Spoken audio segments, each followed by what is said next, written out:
বিসমিল্লাহিররহমানিররহিম। আসসালামু আলাইকুম ওয়া রাহমাতুল্লাহি ওয়া বারাকাতুহু। আসসালাতু ওয়াসসালামু আলাইকা রাসূলুল্লাহ, আসসালাতু ওয়াসসালামু আলাইকা হাবিবুল্লাহ। আশহাদু আল্লা ইলাহা ইল্লাল্লাহ, আশহাদু আন্না মুহাম্মাদুর রাসূলুল্লাহ। আলহামদুলিল্লাহ।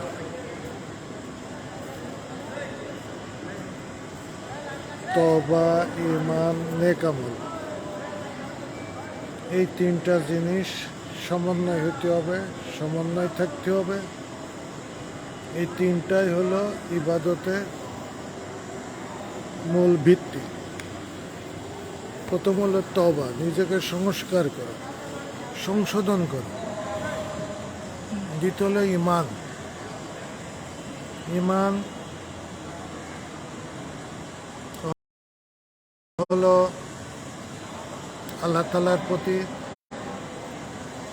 তার রাসূল সাল্লাল্লাহু আলাইহি ওয়াসাল্লামের প্রতি, তার কিতাবের প্রতি, পরকালের প্রতি, ভাগ্যের প্রতি, ফেরেশতাদের প্রতি।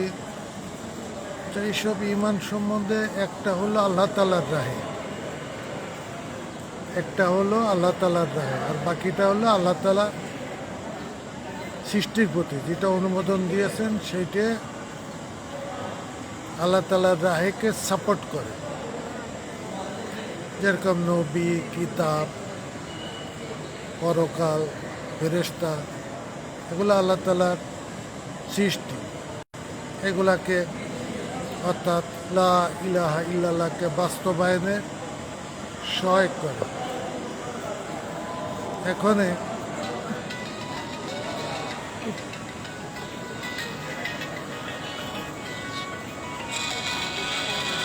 হ্যালো, আসসালামু আলাইকুম।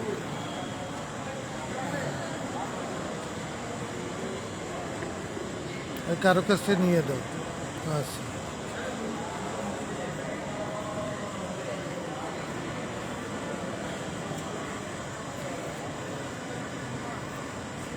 আল্লাহর প্রতি ঈমান হলো লা ইলাহা ইল্লাল্লাহ। এটা পৃথিবীতে যত নবী এসেছেন, যত রাসূল এসেছেন, যত কিতাব এসেছেন, এই একটাই বাণী, লা ইলাহা ইল্লাল্লাহ। এটা হলো আল্লাহ তাআলা সার্বভৌমত্ব, যেটাকে তাওহীদ বলা হয়। ইসলামের আল্লাহর প্রতি ঈমান হলো তাওহীদ, একাত্মবাদ। এখানে বহুবাদের কোনো স্থান নেই। বহুবাদ হলো, এটা ঈমানের সত্য না, ঈমানের বিপরীত। একাত্মবাদ হলো ঈমানের শর্ত। এই একাত্মবাদ, আল্লাহর প্রতি ঈমানের একাত্মবাদের ভিত্তি, এটা প্রত্যেকটা নামাজি, রোজাদার, প্রত্যেকটা রুকু সেজদাকারী, প্রত্যেকটা মুসলমানের এই ভিত্তি থাকতে হবে। একাত্মবাদের চিন্তা, চেতনা, আমল যা কিছু আছে এর উপরে থাকতে হবে। এটা যখন না থাকবে তখন তার একাত্মবাদের কোনো ভিত্তি থাকে না, তখন তার ঈমান থাকবে না। আপনি একাত্মবাদকে প্রতিষ্ঠিত করার জন্যই নবী পাঠানো হয়েছে, একাত্মবাদকে প্রতিষ্ঠিত করার জন্যই কুরআনুল করিম পাঠানো হয়েছে, যত নবী রাসূল, যত আসমানি কিতাব পাঠানো হয়েছে। একাত্মবাদ প্রতিষ্ঠিত করার জন্যই হাসরের মাঠের পরকালীন বিচারের কথা বলা হয়েছে। একাত্মবাদ প্রতিষ্ঠিত করার জন্যই ফেরেশতাকুলের আগমন ঘটেছে। একাত্মবাদ প্রতিষ্ঠিত করার জন্য ভাগ্যের প্রতি ঈমান আনার কথা বলা হয়েছে। তা কোনো মুসলমান যদি একাত্মবাদ, তাওহীদ যদি তার ভিতরে না থাকে, তো সে নামাজ পড়ুক, রোজা করুক, এগুলা তার কোনোই ভিত্তি নেই। ন্যূনতম এইসব নামাজ রোজার কোনো ভিত্তি নেই, ন্যূনতম না। এবং একাত্মবাদের বিরুদ্ধে হলো বহুত্ববাদ, বহুবাদ সৃষ্টি করা।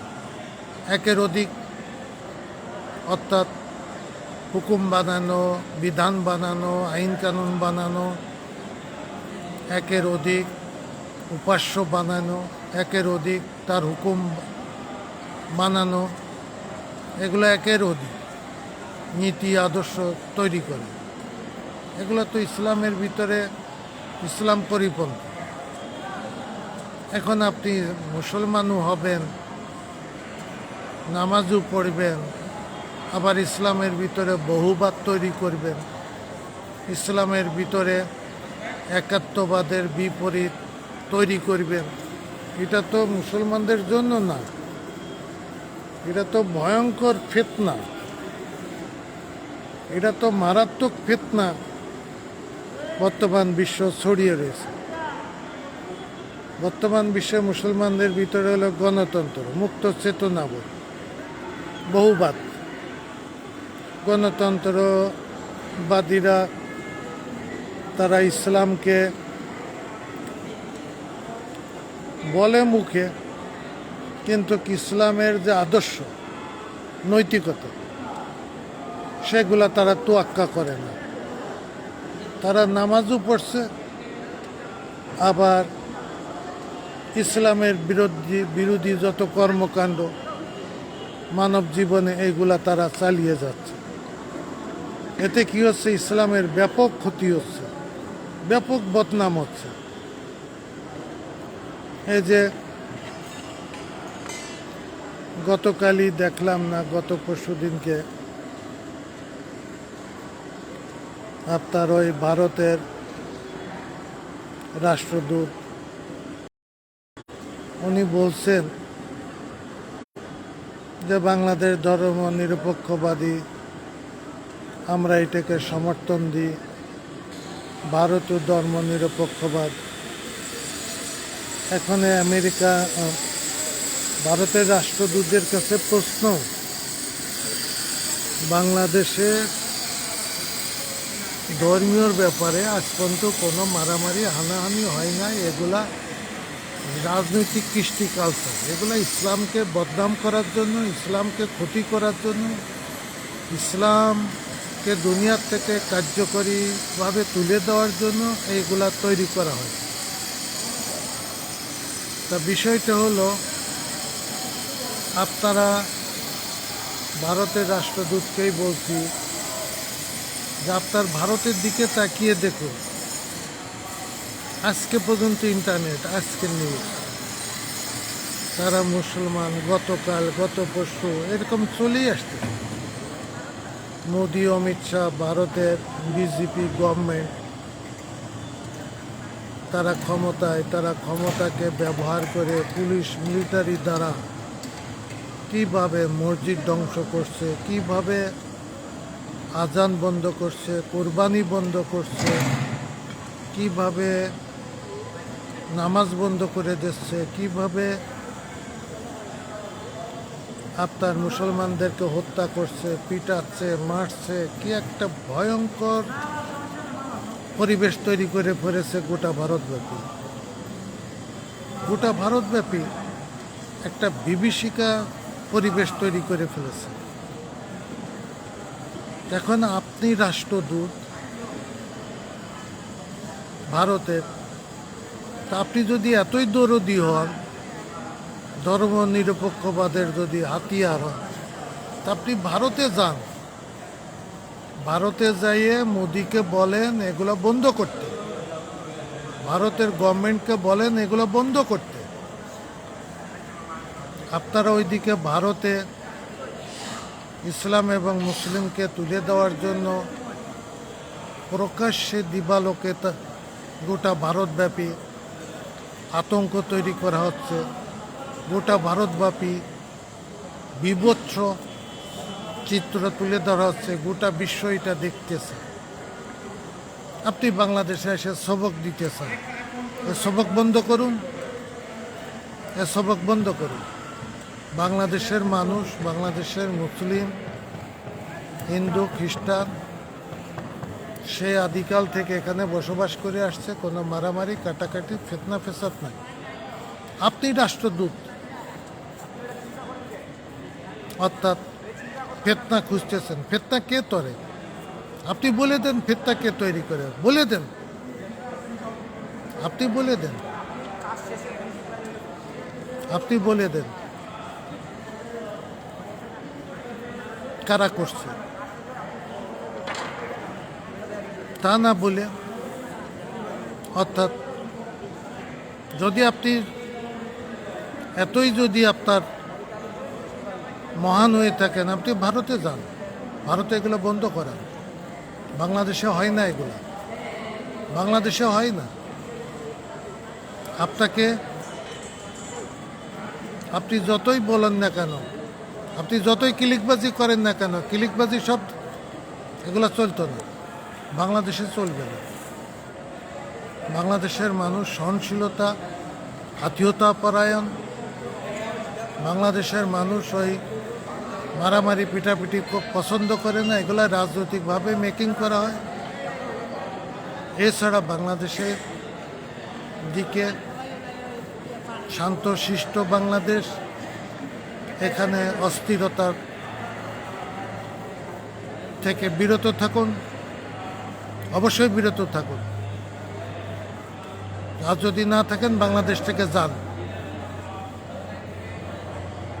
অর্থাৎ বাংলাদেশ, আপনি বললেন যে ধর্ম যার যার, উৎসব সবার। আপনি দেখুন এই বয়ানটা বিশ্বব্যাপী শুনতেছে। মুসলমানদের ঈদের জামাতে কি কোনো হিন্দু আইছে? আসে না। কিন্তু হিন্দু খ্রিস্টান তাদের ওখানে যায়, মন্ত্রী মিনিস্টাররা নেতারা যায় ভোট পাওয়ার জন্য। কিন্তু কোনো হিন্দু তো মুসলমানদের ধর্মীয় উপাসনালয় তো আসে না, তারা তো ঈদের জামাতে আসে না।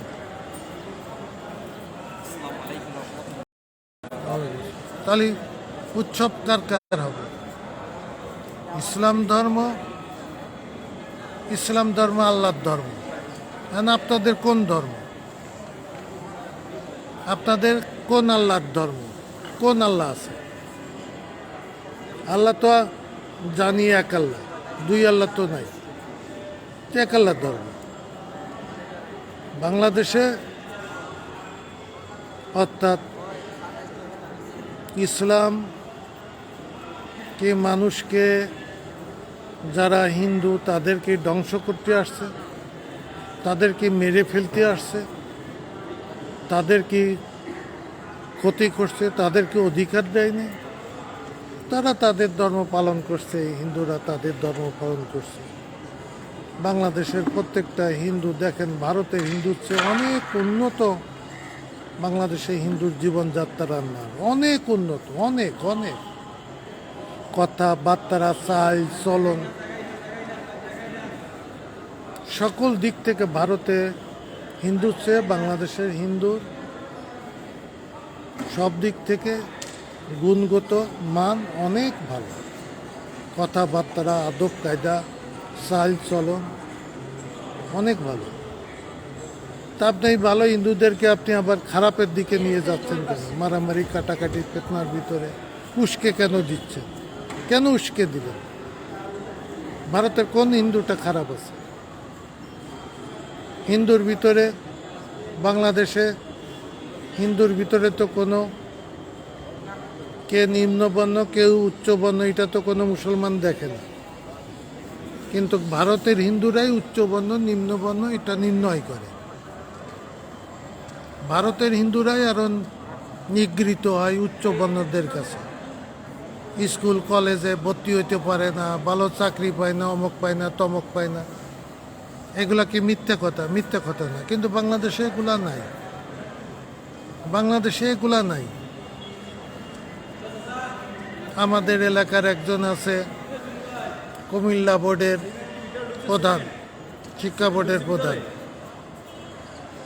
অর্থাৎ সে আমাদের এই পাশের গ্রামের মানুষ, হিন্দু। ভারত হলে তো ওরা তো জায়গায় দিত না। বাংলাদেশের মুসলমানরা কখনো হিন্দুদেরকে উচ্চবর্ণ নিম্নবর্ণ হিসাবে অর্থাৎ মূল্যায়ন করে না। হিন্দুরা তারা তাদের মতো তারা আছে তাদের ধর্ম নিয়ে। রাজনৈতিকভাবে অর্থাৎ কেউ আওয়ামী লীগ করে, কেউ বিএনপি করে, কেউ ইরশাদ করে, কেউ অমুক দল করে। রাজনৈতিকভাবে মানুষ মারামারি কাটাকাটি ফিতনা ফেসাদ করে। এইটা যদি সংখ্যালঘুর নাম নিয়ে চালানো হয় তাহলে তো এটা তো একেবারে জঘন্য, নিকৃষ্ট, এর কোনো ভিত্তি নেই। বাংলাদেশের হিন্দুরা যত ঘটনা হয়েছে সবই মেকিং করা হয়েছে, তৈরি করা হয়েছে ইসলাম এবং মুসলমানদের উপরে নাম চাপিয়ে দেওয়া। এবং যেসব সন্ত্রাস জঙ্গিবাদ যাদেরকে নাম দেওয়া সন্দেহপোষণ এবং এদেরকে সব রাজনৈতিক ক্রাইম, এগুলো সব রাজনৈতিকভাবে তৈরি হয়েছে। এই যে